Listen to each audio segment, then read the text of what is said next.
영혼의 쉼터를 방문해 주신 여러분 반갑습니다. 이정길 목사입니다. 먼저 시간에는 마가복음 4장 1절로 20절까지를 살펴보았죠. 그야말로 예수님의 말씀 중에 가장 중요한 비유를 들었어요. 그중 맨 처음에 나오는 비유가 천국을 설명하는 거죠. 씨 뿌리는 자의 비유를 하시면서 상당히 중요한 말씀을 주시면서 우리에게 들을 귀가 있는 자는 들으라라고 선포하셨어요. 그 선포 속에는요, 마음을 다해서 또 목숨을 다해서 힘을 다해서 하나님을 사랑하라고 하는 의미가 들어있었던 것 같습니다. 오늘은 그 비유를 이어서요. 오늘 나오는 비유는요, 세상을 비추는 등불 이야기, 또 비밀리에 자라는 씨의 비유, 또 겨자씨 비유 등 세 가지를 살펴보도록 하겠습니다. 등불 이야기는요, 마태복음에도 기록이 되어 있어요. 그런데 마태복음에서 말씀하시고자 하는 등불 이야기는 예수님을 믿는 성도님들이 이 어두운 죄악 세상에서 등불과 같은 빛과 같은 역할을 해야 한다라고 말씀을 하고 있어요. 그런데 오늘 우리가 살펴볼 마가복음에서는요, 세상의 모든 것들이 참 빛이 되시는 예수님 앞에 밝히 드러날 수밖에 없다. 너희들이 숨겨봤자 되지 않는다. 라고 말씀하시면서 그 진리되는 하나님의 말씀을 예수 그리스도를 받아들이는가, 받아들이지 않는가에 따라서 그 결과는 엄청난 차이가 있을 것이다.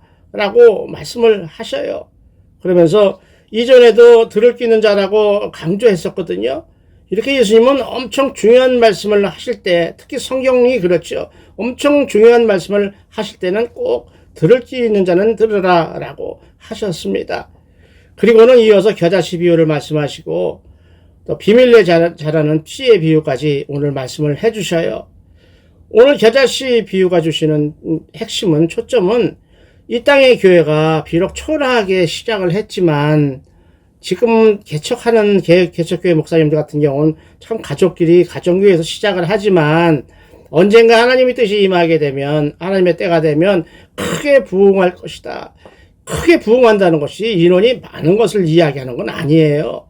성령이 충만하고 말씀이 충만하고 예수님의 임재가 충만한, 그래서 심령이 뜨거워지는 영적 부흥, 그것을 말씀하시는 걸로 우리가 알았으면 더 좋겠습니다.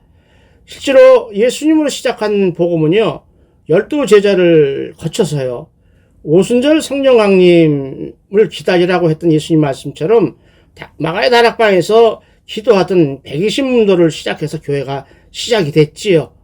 그리고 현재까지 교회가 존속하고 전 세계적으로 부흥하고 있는 것을 볼 때 다분히 이 말씀은 예언적 성격을 가지고 있었다라고 우리가 해석할 수 있겠습니다.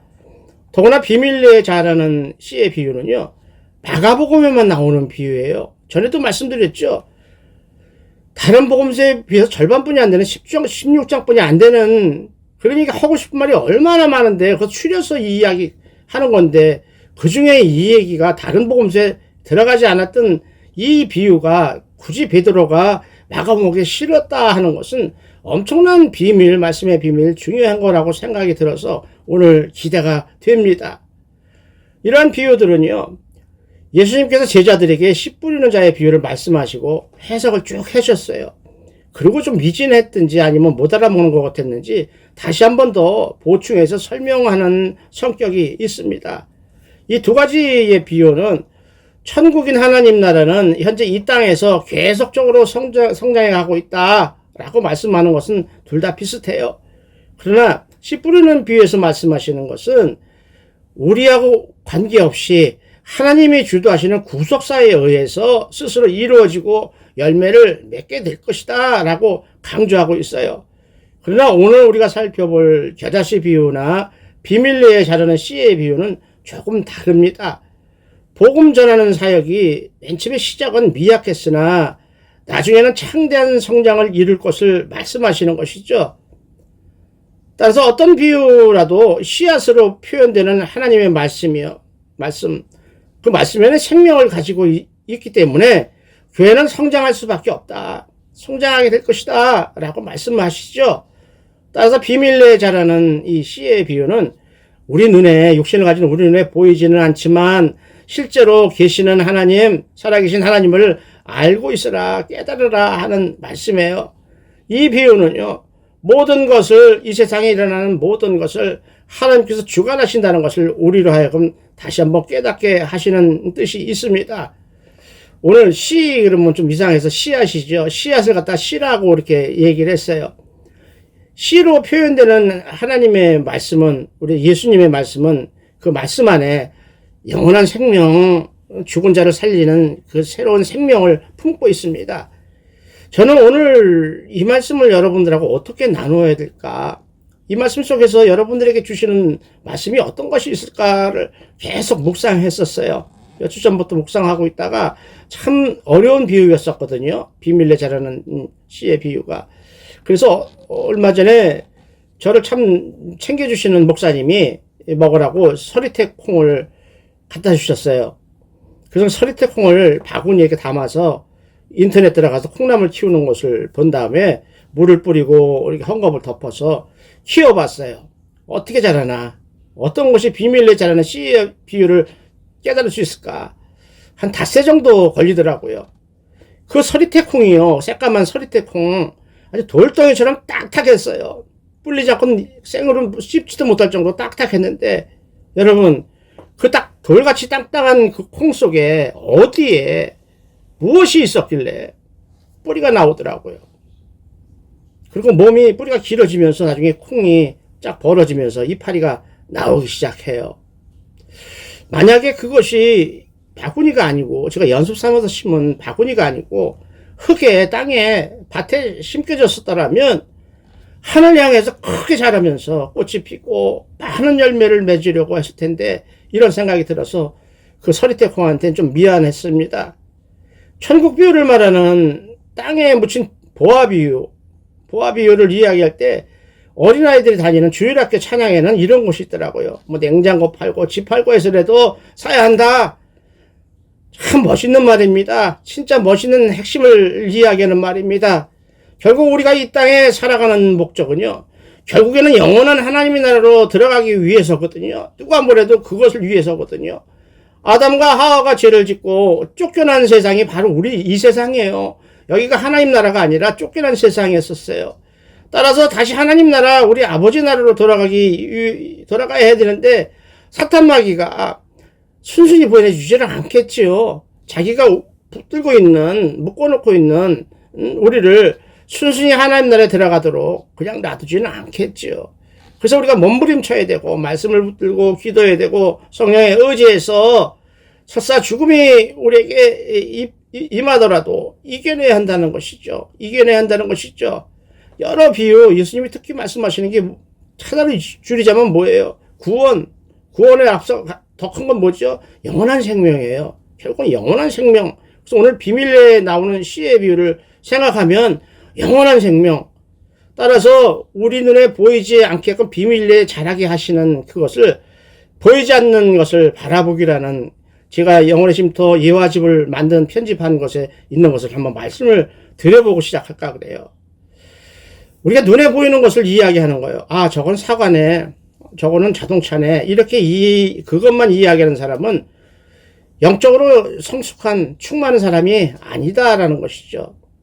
그 이면에, 사과 이면에 아까 얘기했던 서리태콩 속에 보이지 않지만 들어있는 것을 볼 수 있는 사람, 보이지 않는 것을 볼 수 있고 그것을 이야기하고 사모하고 고민하는 사람이 영적으로 성숙한 사람, 충만한 사람이다라고 이야기를 합니다. 쉽게 말해서 보이는 것만 좋아하고 보이도록 꾸미고, 보이는 것만 꾸미고 이렇게 사는 사람은 아직 다 크지 않았다, 성숙하지 않은 어린애 같은 믿음이다. 그러나 보이지는 않지만 상당히 중요하게 생각하면서 기도하면서 은혜를 사모하는 사람이야말로 진정한 그리스도인이요, 성숙한 하나님의 일꾼이라고 말하고 있거든요. 그래서 우리가 쉽게 아는, 보이지 않지만 실제 있는 거, 먼저 시간에 비유 이야기할 때 그랬죠. 이것을 우리가 알 수는 없지만 이것을 설명하기 위해서 이것을 갖다가 설명하는 건데, 이건 우리가 잘 아는 것이다, 이렇게 말씀을 드렸듯이, 첫 번째로 사람이 흘리는 눈물이에요. 눈물을 과학적으로 이렇게 분석해 보면요, 소금기가 있는 짭짤한 액체에 지나지 않아요. 그러나 그 눈물은요, 소금기가 있는 단순한 것이 아니거든요. 보이는 것은 짭짤한 액체 물일 뿐인데 보이지 않는 그 속을 들여다보면 그 눈물 속에는요, 사람이 알 수 없고 과학자라도 분석할 수 없는 사람이 가졌던 그 마음이요, 이 심령 속에 있었던 마음이 있고, 인생 살면서 생기는 희노애락의 감정, 모든 감정이 녹아서 있었던 물이라는 것이죠. 보이지 않는 것은 바로 그걸 이야기하죠. 두 번째로, 사람을 반갑게 맞이할 때 손을 잡는 악수예요. 악수, 손잡고 악수. 악수를 겉으로 볼 때는 이렇게 손을 잡는 거, 행동에 지나지 않죠. 단순한 인사에 지나지 않아요. 그러나 단순하지만 그 악수는요, 만나는 사람들이 서로 간에 주고받는 어떤 것이 있어요. 어떤 메시지가 있다는 것이죠. 자기가 느끼고 있는 기분, 또 바라고 있는 상대방에 대해서 바라고 있는 소망이 그 악수 속에, 손과 손을 마주 잡는 그 속에 서로 전달되는 무언의 메시지가 있는 행동을 갖다가 악수다, 이렇게 이야기하는 것이죠. 그러니까 보이는 악수보다 그 속에 흐르는 내면의 것이 더 중요하다, 이런 얘기죠. 세 번째로, 음악이나 찬송가를 부를 때 우리가 보는 찬송가 악보요. 악보예요, 악보. 악보 그대로 보면요, 우리 눈에는 보이는 뭐 길고 짧은 콩나물 같은 음표를 넣고 뭐 몇 가지 이렇게, 저는 음악을 잘 몰라서 음악 용어를 쓰고 이렇게 한 종이 쪽지에 지나지 않죠. 사실 그게 무슨 의미가 있어요? 그러나 그 악보 그냥 찍찍찍찍 그린 것 같지만 그 악보에 적힌 써있는 음들을 악기로 연주한다든가, 우리가 가사를 붙여서 찬양으로 부를 때는 엄청나게 감동적인 새로운 신세계, 새로운 세상이, 영적 세상이, 보이지 않는 세상이 펼쳐지거든요. 한도 끝도 없이 펼쳐지거든요. 여러분 찬송가 부르실 때 어떤 것이 들리고 느껴지는 것이 있었지요. 그것처럼 보이지 않는 것이 이 악보 속에도 있었다, 이런 얘기죠. 네 번째로, 하나님의 약속을 적어놓은 성경책이에요. 성경책이요. 66권으로 되어 있고 1189장으로 되어 있고 31,102절이라는 방대한 이 성경에는요, 빼곡하게 쓴 글씨, 까만 글씨, 또 하얀 종이에 지나지 않지만 그 성경 안에는요, 이 세상 이생과 다음 세상 내세에 일어날 진리, 그리고 구원과 영원한 생명에 이르는 그 길을 가르쳐주는 지혜가 담겨있는 약속문서거든요. 약속문서요. 얼마나 중요하면 약속문서라고 하죠. 그것을 지금 우리 시대에 다시 한번 이야기하자면, 여러분들이 살고 있는 아파트, 아니면 집, 아니면 여러분들이 가지고 있는 부동산 같은 걸 볼 때 등기부 등본이라는 거 있잖아요. 그 문서가 대신 보장해 주는 거거든요. 그 등기부 등본에 여러분의 이름이 있으면 그것은 다 여러분 거다라는 이야기죠. 등기부 등본은 그 속에 들어있는 게 아무것도 없지만 그것이 여러분의 보이는 모든 것을 보장하는 것처럼, 성경 말씀은요, 성경 말씀을 믿는 여러분에게 하나님이 약속한 모든 것을 보장한다, 책임진다라는 약속이 들어있다는 것을 우리가 다시 한번 깨닫고 감사했으면 좋겠습니다. 그래서 이제 사도 바울은 고린도후서 4장 18절에서요, 우리가 주목하는 것은 보이는 것이 아니다, 보이지 않는 것이다, 보이는 것을 원하는 게 아니고 보이지 않는 것을 원한다. 그러면서 그 이유를, 눈에 보이는 것은 잠깐에 지나지 않지만 보이지 않는 것은 영원하기 때문에 그렇다. 따라서 보이지 않는 영생을 우리는 주목한다, 원한다, 사모한다, 이렇게 말씀하고 있습니다. 이렇게 그리스도인들은요, 보이지 않는 것을, 또 보이지 않는 하나님을 주목하고 사모하는 사람들이에요. 보이지 않는 하나님의 나라를 사모하는 사람들이에요. 나를 바라볼 때도, 또 이웃을 바라볼 때도 보이지 않는 것을 바라보면서 하나님의 뜻을 이루어가는 사람들, 또 보이는 내 모습, 내 행동을 통해서 하나님의 형상과 영광을 드러내려고 하는 여러분들이 진정한 그리스도인인 것입니다. 이제 오늘 본문을 보면서요, 본문 속에 감추어진 메시지를 살펴보겠습니다. 오늘 본문도 결론적으로는요, 씨 뿌리는 자의 비유와 비슷해요. 그럼에도 예수님께서 굳이 한 번 더 말씀하신 하나님의 마음을 우리가 오늘 찾아야 할 것입니다. 붙들어야 할 것입니다. 21절을 보면요, 4장 21절 있죠.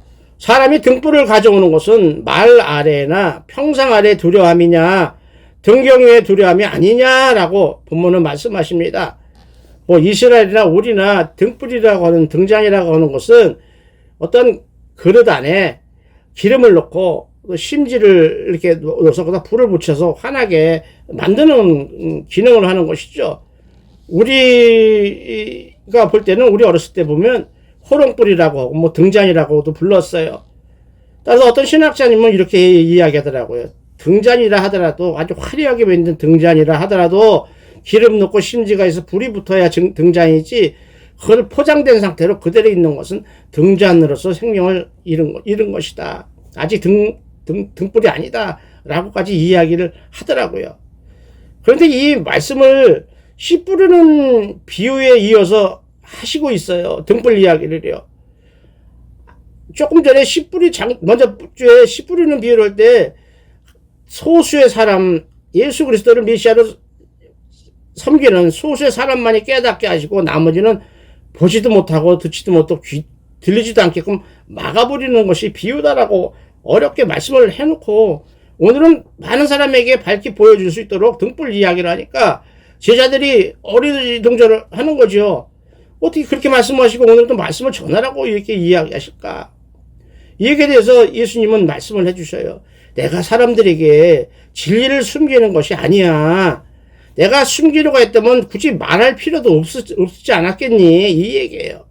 따라서 이 비유의 목적은 숨기는 데 있지 않고 드러내는 데 있다. 밝히 알게 하는 것이 있다. 다만 배척하고 도전하는 사람들은 깨닫지 못하게 하고 받아들이는 믿으려고 하는 사람에게 분명하게 깨닫게 해준다라고 말씀을 하셔요. 그러므로 예수님이 비춰주신 그 진리의 빛 뭐죠? 복음이에요. 생명의 약속, 약속의 말씀이에요. 이것을 어두운 세상에 사는 많은 영혼들에게 알려주는 거, 가르쳐주는 거, 들려주는 것이 제자들의 사명이었어요. 그리고 오늘날 하나님을 믿는, 예수님을 믿는 기독교인들의 사명이라고 말씀드릴 수가 있겠죠. 또 본문 22절을 보면요. 드러내려 하지 않고는 숨긴 것이 없다. 또 나타내려 하지 않고는 감추인 것이 없다라고 말씀을 하십니다. 좀 어렵지요? 쉽게 말해서 숨기지 말고 드러내려고 한다면 다 보일 것이다. 굳이 숨겨서 안 보이게 하려고 그런 마음만 갖지 않고 다 드러내려고 이야기를 하면 다 보일 것이다 라는 말씀이에요. 그러므로 예수님이 비유로 말씀하시는 그 진리가요. 나중에 교회가 세워지고 부흥하게 될 그때까지는 숨겨져 있을 것이다. 사람들한테 너무 심하게 배척을 받으니까 숨겨져 있을 것이다. 그러나 그 숨겨지고 어려운 것이 계속되지는 않는다. 곧 밝게 드러나게 될 것이다. 그게 언제냐? 예수님이 돌아가시고 부활승천하시고 교회가 세워지는 하나님의 때가 되면 예수님 대신 성령이 임하셔서 함께 하시는 교회가 세워지게 되면 그때 예수님을 믿는 모든 사람들은 오늘 예수님이 말씀하신 것을 이해하게 될 것이다. 이해하게 될 것이다. 따라서 우리들이 복음을 전해야 하는 이유도 바로 이것이에요. 우리는 그냥 있는 대로 전하지만 성령께서 듣는 사람의 심령에 들어가서 깨닫게 하시는 은혜가 있어야 한다는 것이죠. 그럴 때 말씀이 영과 혼과 관절과 골수를 쪼개기까지 역사하시는 그 사건이 일어나는 것입니다. 23절로 25절을 보면요. 들을 귀 있는 자는 들으라 라고 말씀을 하셔요. 먼저 좀 말씀드린 비유처럼 아주 중요한 말씀이기 때문에 그렇겠죠. 이 말씀은요. 단지 귀로만 듣지 마. 그냥 흘려 듣지 마. 이런 얘기죠. 마음으로 가슴으로 이스라엘 사람처럼 심령에 말씀을 새기듯이 마음과 가슴으로 들어라. 이런 말씀이에요. 그렇게 들을 때 영적인 깨달음이 올 것이다 라는 말씀이죠. 그리고 야고보서 1장 22절을 보면요. 너희는 말씀을 행하는 자가 되고 듣기만 해서 자기를 속이는 자가 되지 말라라고 우리에게 말씀을 하셔요. 그리고 오늘 보면 26절로 27절을 보니까 하나님의 나라는 사람이 씨를 땅에 뿌림과 같으니 그가 밤낮 자고 깨고 하는 중에 씨가 나서 자라되 어떻게 그리 되는지 알지 못하느니라라고 말씀하십니다. 드디어 비밀리에 자라는 씨의 비유를 말씀하시는 거죠. 복음서 중에 아까도 이야기했지만 유독 마가복음만 기록하고 있는 이 비밀리에 자라는 씨의 비유는요. 눈에 보이지 않는 영적인 성장이에요. 영적인 성장. 우리로 말하면 믿음이 자란다는 그런 이야기예요. 영적인 성장은 영적인 것을 깨달아가면서 계속 자란다. 장성한 분량이 이르기까지라는 말이 이렇게 되는 거죠. 계속적으로 하나하나 실천하는 과정을 통해서 완성이 된다. 그걸 크게 보면 성화지요. 라고 말씀하고 있습니다. 그러므로 그 영적인 성장은 육신을 가진 우리들에는 눈에는 보이지 않는다. 그리고 상당히 더디다. 그래서 그것을 너희들에게 알게 하기 위해서 식물의 싹이 씨를 심었는데 스스로 올라와서 싹이 자라는 것을 통해서 너희들이 깨닫게 하려고 오늘 이 말씀을 주시는 것이다 라고 생각하면 좋겠어요. 이야기 그대로요. 농부는 씨를 심어요. 그러고서 그냥 내비둬요. 우리가 화분 심는 것처럼 흙을 파서 얼마큼 컸나 그리고 다시 흙도 없고 이런 게 아니잖아요. 그러면 씨가 죽지요.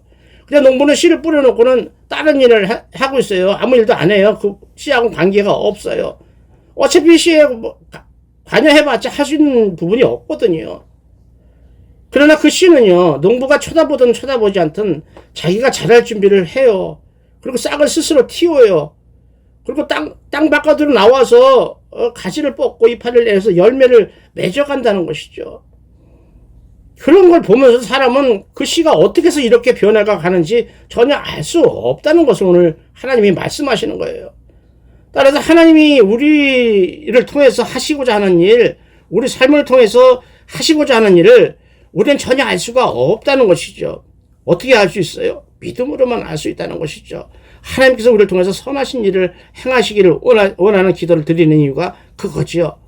제가 처음에 콩나물을 키운, 서리태콩을 키운 이야기처럼 보이지 않게 자라는 생명을 그 누구도 알 수가 없어요. 아무도 알 수 없어요. 과학자도 알 수가 없어요. 왕도 알 수 없고 대통령도 알 수가 없어요. 학자들도 알 수 없어요. 오직 생명을 주시는 하나님 외에, 생명의 주인 되시는 하나님 외에는 어느 누구도 모르지요. 알 수가 없는 것이죠. 생명의 주인은 하나님이시기 때문에 그렇습니다. 그렇게 자라게 하시는 것은 하나님의 권한이자 또 하나님이 하실 몫이에요. 하나님이 하실 일이에요. 우리는 씨를 뿌리기만 하면 되는 거예요. 그래서 사도 바울도 이야기를 하죠. 나는 심었고 아볼로는 물을 주었을 때 오직 하나님께서 자라나게 하셨다. 하나님이 다 하셨다. 이게 교회를 섬기는데 교회가 부흥되잖아요. 내가 했어. 내가 열심히 했더니 우리가 열심히 했더니 이 얘기가 아니라 우리는 일할 뿐이다. 씨를 뿌렸을 뿐이다. 다 하나님께서 하셨다라고 이야기하는 것이 맞는 거죠. 따라서 우리가 전도를 하는데 참 오랫동안 열심히 헌신적으로 눈물 뿌려가면서 기도하면서 전도를 했는데도 열매가 그렇게 많지 않아도요. 열매가 많으니 적으니 할 필요가 없다는 것이죠. 실망할 필요가 없다는 것이죠. 그렇다고 하지 말라는, 성의껏 하지 말라는 이야기가 아니라 그것까지 우리가 하려고 하면 안 된다. 그것 때문에 부담을 가져서는 안 된다. 그것은 하나님의 몫이다 라는 이야기죠. 다시 한번 깨달을 수 있기를 원해요. 그것까지 하려다 보면 우리가 지쳐서 못 걸어가요. 본문 28절은요. 땅이 스스로 열매를 맺되 처음에는 싹이고 다음에는 이삭이고 그 다음에는 이삭의 충실한 곡식이다. 알곡이라는 얘기죠. 이삭이 열렸다고 하면 잘못되면 쭉정이가 되고 제대로 아물게 되면 알곡이 되죠. 그걸 곡식이라고 이야기하시네요. 그게 농부는 씨를 뿌린 후에 그 씨가 어떻게 자라는지 몰라도 그냥 기다리고 있어요. 기다리고 있어요. 왜요? 하나님을 믿거든요. 그가 예수를 믿든 안 믿든 그걸 떠나서 때가 되면 하나님께서 자라게 하신다는 그 하나님의 섭리를 믿어요. 안 믿는 사람들도 알아요. 그렇게 싹이 나고 이삭이 피고 충실한 알곡이 맺히는 것은 그야말로 신비예요. 어떻게 표현할 수 없는, 해석할 수 없는, 설명할 수 없는 신비 그 자체예요. 우리가 개입할 수도 없어요. 그런데도 스스로 자라가요. 이 말은 아까도 얘기했지만 우리는 심을 수는 있지만 자라게 하는 것은 하나님의 정하신 섭리에 따를 수밖에 없다는 것이죠. 하나님의 영역을 벗어날 수 없는 게 인간이라는 것을 말씀해 주고 있어요. 그러면 우리는 성실하게 하나님 주신 마음 그대로의 씨를 뿌리고 어떤 사역을 한다는 거죠. 그리고 하나님이 하시도록 기다리는 거예요. 기도하면서 기다리는 거예요. 그리고 새로운 하나의 생명이 열리도록 기도하는 거죠. 그렇게 해야지 우리 인간의 노력으로 어떻게 열매를 맺을 수 없다는 것을 하나님은 너희들이 나를 떠나서는 아무것도 할 수 없다. 예수님이 이야기했죠. 포도나무 가지에서 너희가 나를 떠나서 아무것도 열매를 맺을 수 없다는 그 진리가 오늘 주시는 말씀하고 연결이 되네요. 29절은요. 열매가 익으면 곧 낫을 낸다. 이는 추수 때가 이르렀습니다. 라고 말씀을 하십니다. 유대인들의 이야기나 성경에서 낫을 낸다라는 말은요, 추수할 사람을 보낸다는 것을 의미한다고 합니다. 곧 세상 종말에 재림하실 때에 크게 보는 거예요. 크게 농사 짓는 의미가 아니라 세상 종말에 예수님께서 재림하실 때에 예수님이 행하실 최후 심판을 의미하는 말을 낫을 댄다라고 이야기를 하죠. 이것을 추수 때 추수꾼 이걸 하도 이상한 이단 거기서 하도 사용해서 우리가 이 용어를 안 써서 그렇지 성경이 이렇게 말씀하고 계셔요. 다시 말해서 우리가 원하더니요, 우리가 원하지 않던 이 세상 일에 하나님이 개입하실 때가 반드시 올 것이다. 최후 심판이죠. 원하지 않아도 올 것이다. 기억해야 된다. 그래서 예수님은 늘 말씀하시기를 알곡은 창고에 들이고 가라지는 불태워버린다는 가라지 비유, 그리고 기름을 준비한 5처녀와 준비하지 못해서 예수님을 만나지 못한다는 10처녀 비유를 우리에게 주시는 것입니다. 깨달으라고요.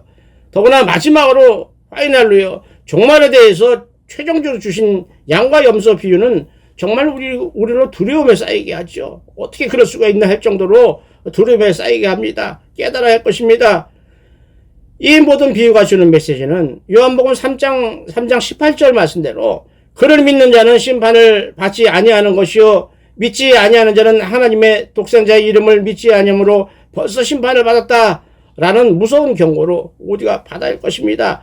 이어지는 말은 제가 오늘 말씀 안 드려도 예수님을 믿던 자는 심판에 이르지 아니한다라고 되어 있죠. 역설적으로 얘기하면 무슨 얘기죠? 감사한 일입니다. 바로 천국에 들어가는 것이죠. 그렇게 우리 인간의 존재는 한없이 연약해요. 하나님 없이는 하루도 살아가지 못해요. 그래서 야고보서 4장 14절로 15절은요. 내일 일을 너희가 알지 못한다라고 말해요. 내일은 그만두고 1분 1초 뒤에도 우리가 알 수가 없죠. 너희 생명이 무엇이냐? 너희는 잠깐 보이다가 없어지는 안개니라라고 말씀하십니다. 먼저 비행기 사고, 무한공항 사고 말씀을 드렸잖아요. 우리가 한치 앞을 알지 못합니다. 그래서 늘 우리 품속에 마음속에 예수님의 약속을 붙들고 있어야 한다는 것입니다. 또 이사야서 40장 6절로 8절은요. 모든 육체는 풀이라고 얘기해요. 풀. 싱싱한 거 자란 것 같지만 배임을 받은 파로 세잔해지는 그의 모든 아름다움은 들의 꽃과 같다라고 이야기하시면서 그렇게 풀은 마르고 꽃은 시드나 우리 하나님의 말씀은 영원히 서리라라고 말씀하십니다. 조금 전에 이야기했듯이 보이지 않는 것이 보이는 우리를 영원한 생명으로 이끌어주고 도와주고 지켜준다는 말씀으로 받으셨으면 좋겠습니다. 우리는 연약해서 죽을 수밖에 없지만 보이지 않는 하나님의 말씀을 믿음으로 해서 믿음으로 말미암아 영원히 살 수 있다는 것을 성경은 증거하고 계십니다. 30절로 34절은요. 우리가 하나님의 나라를 어떻게 비교하며 또 무슨 비유로 나타낼까? 다시 말해서 하나님 나라를 무엇으로 설명해 너희들이 알아먹겠냐? 라고 하면서 겨자씨 비유를 하나 더 주시는 거예요. 씨 뿌리는 비유 설명했고 6가지 쫙 다 했는데도 다시 또 비밀로 자라는 씨의 비유하고도 걱정이 되시나 봐요. 겨자씨 비유를 하나 더 주셔요. 겨자씨 하나과 같으니 땅에 심길 때에는 땅의 모든 씨보다 작은 것이다. 아주 작다. 그러나 심긴 후에는 자라서 모든 풀보다 커지고 큰 가지를 내서 공중의 새들이 깃들일 만큼 쉬었다 갈 정도로 큰 나무가 될 것이다 라고 말씀하시면서 오늘 이야기를 마무리하시는 것이거든요. 아주 작고 미약한 것을 우린 겨자씨만하다라고 이야기할 정도로 겨자씨가 작아요. 그런데 그 작은 씨가 흙에 심겨져서 싹이 나고 자라게 되면 4m 내지 5m 정도 자라는 엄청나게 큰 나무가 된대요. 그래서 공중에 새가 쉬고 가고 거기서 보금자리를 틀고 이렇게 한다는 것이죠. 이렇게 겨자씨는 아주 작고 가벼워요. 그래서 제가 얼마나 작고 가벼운지 제가 책을 찾아보고 자료를 찾아서 조사를 해봤어요. 그랬더니 겨자씨의 크기는 1mm, 좁쌀보다 적은 거죠. 좁쌀은 큰 거예요. 거기에 비하면 1mm 정도뿐이 안 돼요. 그리고 무게를 어떻게 이야기가 할 수가 없으니까 겨자씨 하나를 갖고 무게가 얼마나 돼 이야기할 수가 없으니까 겨자씨를 1000개를 모아놓으면 땅콩 하나의 무게만큼 된다 이렇게 표현을 해요. 그러니까 얼마나 가벼운 거나 작은 건지 알 수 있겠죠. 겨자씨 1000개를 모으면 땅콩 하나를 만큼 된다. 이렇게 보시면 돼요. 오늘 비유로 말씀하신 이 예언을 세상에 나타난 역사로 다시 한번 풀어서 말씀을 드려볼게요. 그 예언이 어떻게 이어지고 있는가, 우리 눈에 보여지게 있는가. 이 세상에서 가장 크다고 하는 우리 여의도에 있는 순복음교회, 그것도 5명이 시작했어요. 처음 5명이 서대문에서 천막 치고 시작한 교회예요. 이것처럼 부흥시키시는 분은 하나님이시거든요. 로마 제국의 아주 작은 식민지 저 시골 구석 골고다 언덕 십자가에서 예수님의 죽음과 부활로 생겨난 겨자씨처럼 아주 작고 비밀리에 자라난 복음의 씨앗이 있었습니다. 그 작은 씨는 12제자를 거쳐서 오순절 성령 강림 사건을 위해서 기도하던 120문들을 통해서 시작된 교회였어요. 교회는요, 수많은 순교를 당해요. 그리고 그럼에도 불구하고 예수님의 아가페 사랑을 뿌려요. 거기서 열매로 뿌려요. 그래갖고 주님이 오신 후 부활승천하신 313년이 지날 때쯤에 지중해 바다를 끼고 있는, 지금으로 말하면 유럽 전체죠. 영국이요, 독일, 터키요, 이탈리아, 그리스, 스페인, 그리고 아프리카 북쪽에 있는 커다란 전체인 알렉산드리아라는 지역 모두를 통일하고 다스리던, 다 합쳐서 로마 제국이라고 했어요. 그 방대한 어마어마한 로마 제국을 기독교가 삼켰습니다. 접수했습니다. 이렇게 열매를 맺게 하시는 분, 미약하나 나중에 창대하게 하시는 분은 하나님이시라는 것을 믿음으로 붙들고 매사의 일마다 때마다 승리하는 여러분 되시기를 축원을 드립니다. 하나님은 겨자씨나 비밀스럽게 자라는 씨처럼 우리와 여러분을 통해서 일하시기를 원하십니다.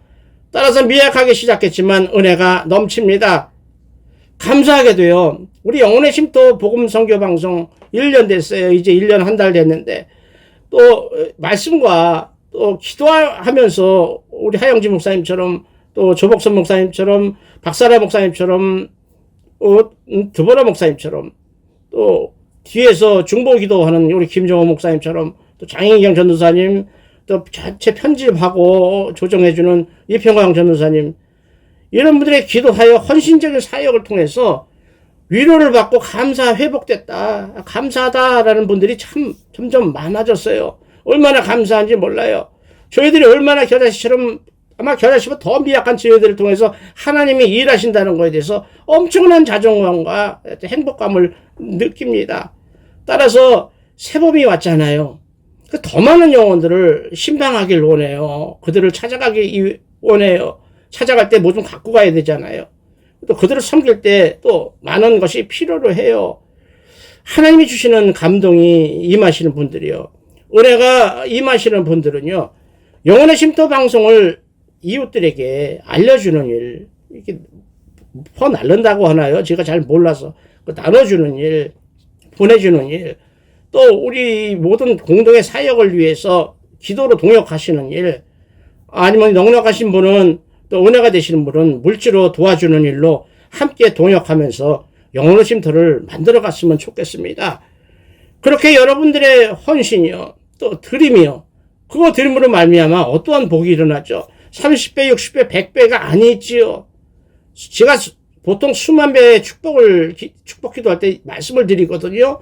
그것을 어떤 성경적 근거를 있느냐 하면, 그냥 특기적으로 하는 것이 아니라 어린아이가 드린 물고기 2마리와 보리떡 5개를 가지고요, 예수님이 기도하시고 한마디로 하나님의 손에 맡겨질 때, 드렸을 때에 어른 장정 5,000명이 먹었어요. 그리고 12광주리가 남았어요. 그래서 합이 10,000명 이상이라는 이야기를 제가 드리는 거예요. 그런 오병이어의 기적이 나타나서요, 하나님에게 할렐루야, 그리고 은혜를 입고 회복되는 많은 다른 백성들이 기뻐하며 찬양하는 이 교회 공동체, 영혼의 쉼터 가족 모두가 되기를 2025년도에는 그러한 영광을 하나님께 올려드리기를 소망하고 기도하고 있습니다. 도와주시기 바랍니다. 이제 어떤 책에서 본 결코 작지 않은 믿음이란 말로 마무리를 합니다. 예수님은요, 여러 가지 비유를 통해서 교회의 시작은 보잘것 없었지만 결국에는 세계적인 공동체로 성장할 것이다라고 약속을 주셨지요. 그리고 이루어지고 있고 이루어져 나가고 있습니다. 그러므로 예수님으로 인해서 우리가 외롭다고 느껴지거나 우리 맡겨진 사역이 너무 힘들다고 느껴질 때 그래도 보이지 않는 하나님 우리와 함께 하신다는 것은 또 함께 하실 세상 끝날까지 함께 해 주신다고 하신 그 약속, 예수님의 약속을 기억하라고 말씀합니다. 그리고 우리의 능력이 미약하게 보여도 주저하지 말라고 합니다. 내가 너를 도우리라 이렇게 말씀하셨거든요. 더구나 풍성한 열매가 맺었어요. 이럴 때 교만하지 말고 그 공을 내가 한 거야 라고 하지 말고 하나님께 영광을 돌려야 한다라고 말씀을 하십니다. 그리고 하나님은 세계 곳곳에 우리 같은 신실한 일꾼들을 많이 두고 계시다는 것을 그 사실을 우리가 기억하면서 힘을 내라고 하셨습니다. 그러므로 하나님께서요 여러분들의 헌신과 기도를 기억하시고 하늘을 열고 마음껏 축복해 주시길 원해요. 마음껏 축복해 주시는 거 모두 받아서 누리시길 원해요. 자손만대까지 이 믿음의 명문 가문이 되시기를 원해요. 그런 은혜가 한없이 넘치는 받아 누리는 하늘 백성들이 다 되시기를 우리 주 예수 그리스도 이름으로 축원을 드립니다. 감사합니다. 다음 주에 뵙겠습니다. 감사합니다.